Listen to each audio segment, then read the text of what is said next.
the way that I am? And if so, any other questions that you might be asking yourselves that maybe I'm not thinking about. But I've got some questions, some very serious questions. I just feel kind of confused about some things, and other things I feel fairly confident about from what I have seen historically in this country take place. First question that I have is, what's going on in California with all this flooding? I wonder if there's anybody listening who's older than I am. I'm going to be 56 years old this month, 22nd actually. And never before in my lifetime have I ever heard anyone use the terminology when there's a serious flood going on somewhere that's being caused by an atmospheric river. I mean, like I said, I'll be 56 on the 22nd of this month. I've never heard anyone ever in meteorology in the course of my lifetime use the term atmospheric river. Have you ever heard that before? I'm wondering where that came from and how old versus how new it might be. I'm just wondering, asking myself some questions. And I'm also wondering, I know about cloud seeding, that I have heard about throughout the course of my lifetime. And the history behind that goes back all the way to the Dust Bowl, if not possibly even before, but I know it goes at least that far back.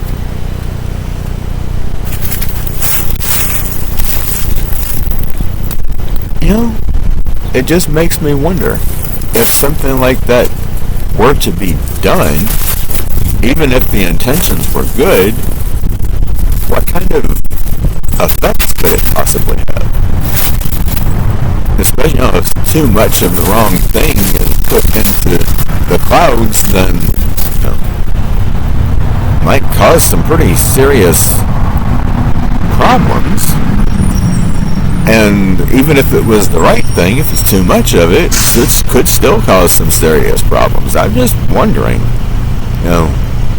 if somebody might not have maybe used that and it had unexpected repercussions, or maybe had the effect that they might have wanted. I don't know. I'm just wondering. I think it's very interesting, to say the least, that the majority of the produce in this country that gets shipped throughout this country comes from California. Obviously, it seems obvious to me anyway, and I could be wrong, but it seems that the farms, orchards, large nut groves, berry patches, everything would probably be badly affected by all this water. And it makes me wonder just how much produce, fruit, other types of produce, how many nuts and what have you, how much of that is going to survive this catastrophe, and how much of it is going to be accessible to us throughout the country in the not too distant future. I don't know. There might be plenty of it, but it really makes me wonder how much or how little is going to be available for people to buy. And if there isn't very much, then I wonder how much it's going to cost for what there is, and how often it might be accessible, or maybe not. I don't know. I guess we'll just have to wait and see. But, I've got some other questions that I'm just really curious about what you might be thinking. From what I'm hearing, and I find it very odd, that there are still people in this country who seem to believe that in a situation where they would be experiencing a serious disaster, that some level of government somewhere would be rushing to their aid. Well, I seem to remember the very opposite happening after Hurricane Katrina. I seem to remember no one, and I mean no one, coming to those people's aid. There may have been a little bit here and there of, Red Cross or something like that, but there was definitely no governmental agency of any kind on any level. Local, state, federal, none of them came to help anybody. I mean, none of them came to help. Those people had no electricity. They had no water. They had no food eventually. They had nothing. I don't know how they survived, and a lot of them didn't. I remember seeing in the mainstream media, I remember this vividly, a reporter in tears broadcasting that he had just witnessed an infant die in its mother's arms because she hadn't eaten in so long she had no milk to provide for her baby, and her baby starved to death. I also recall very vividly, it was either the police or the military. I think it might have been the military, but I'm not sure which. It's been quite some time ago.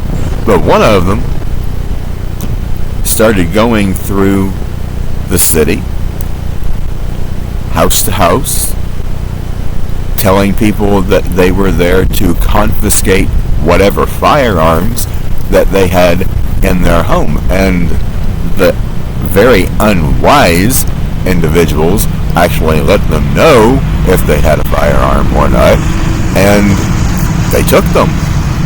As far as I know, they never got them back. One rather unwise elderly lady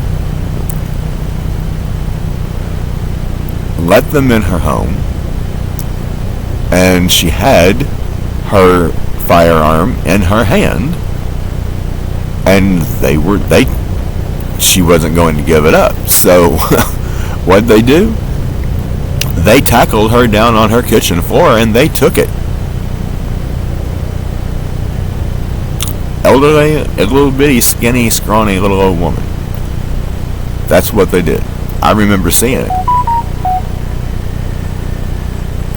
And likely, I'm thinking, I don't remember for sure, but I'm thinking maybe they might have been telling people something along the lines of it was for their safety.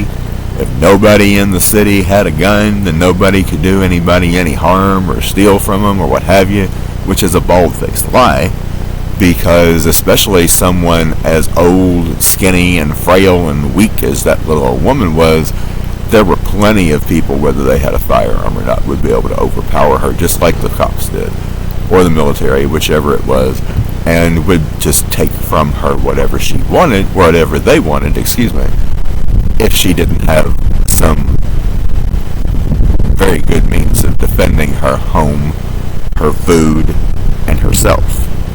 And after they got done with her, she had none of that. So I wonder what happened to her. Did she starve to death because people way younger and stronger who didn't need a gun, actually, to overpower her and just take whatever they wanted? I wonder if that happened. Because she didn't have a firearm to protect herself with. I don't know. But it makes me ask that question. It makes me wonder.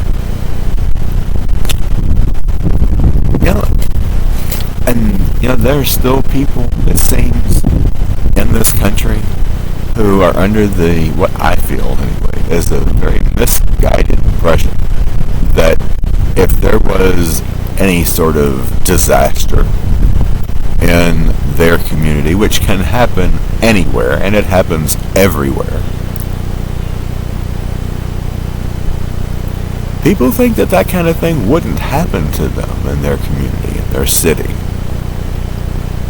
Well, if it happened to the people of, and this was in this country, people, New Orleans, USA. If these things happened there, why would anybody think that it can't happen in Kentucky or Indiana or Wyoming, Rhode Island, wherever? Why would anybody, I just don't get it. Why would anybody think that the same things couldn't or wouldn't happen in their city or their community? I don't know. I don't get it, because I'm just going to come right out and say, after seeing all that, I don't want those people anywhere near me in a situation like, a huge disaster. I don't want any level of government anywhere near me. I don't care if it's local, state, federal. I don't care. I don't want them anywhere near me. What would I do in those circumstances if they did come around trying to do something like that? Well, all I have to say about that is I have a few self-defense mechanisms. I'm not going to say which ones, but I do have a few. And I don't know, I think I might be kind of tempted to utilize one or two of them. I'm not 100% sure, but I think maybe I just might be tempted to do that. Because I just don't believe that they would be coming to help in any kind of way. I really don't understand why anybody thinks that any level of government would ever be coming to help. I seem to remember, and I'm going to be first one to tell anybody, I was not particularly fond of Ronald Reagan when he was in office, and I don't really have anything very much good to say about the man, so I'm not going to say anything bad about him, because after all, the man is he is deceased, and it's not a good thing to talk negatively about the dead, but I have good reasons for having not been terribly thrilled with him as a president. But one thing he said that will always stay with me, and probably was the best advice that anybody in a position of authority that high in any country could ever give anyone. And I will be grateful to him, at least for that, for the rest of my life. But he made it very clear, and I believed in what he was saying then, and I believe it now. If at any time, and I'm just about quoting what he said, any time that you see anyone from the government come to your door, and they're saying to you, I am from the government and I am here to help. And he just about laughed when he said it, but he was being very serious. He said, tuck your tail between your legs and run for your life. And you know what? I think that is good advice. Would I run? I don't know. I don't think I would. I mean, it's good advice for someone who needs to do that or feels like that might be in their best interest. And that could be in my best interest at some point. It could be. But I'm a fighter. I'm a fighter, and I'm certainly not a quitter. I don't give up easily, and I don't plan to be easily defeated. So, would I run? I might eventually, if I felt like I had no other alternative, but it wouldn't be until I had put up a pretty doggone good fight. I might go down, but I would definitely put up one hell of a fight before I do.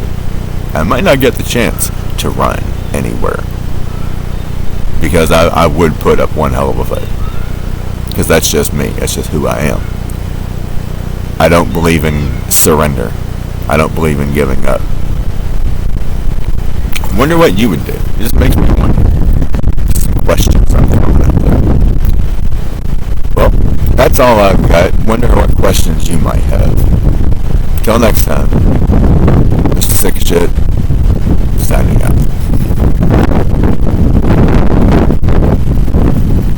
Once I can find the icon for the camera, it's kind of bright here. I gotta put some shade on here to find that, and it's still not really working too well. I know I look probably kind of silly. There we go. Now I'm signing out.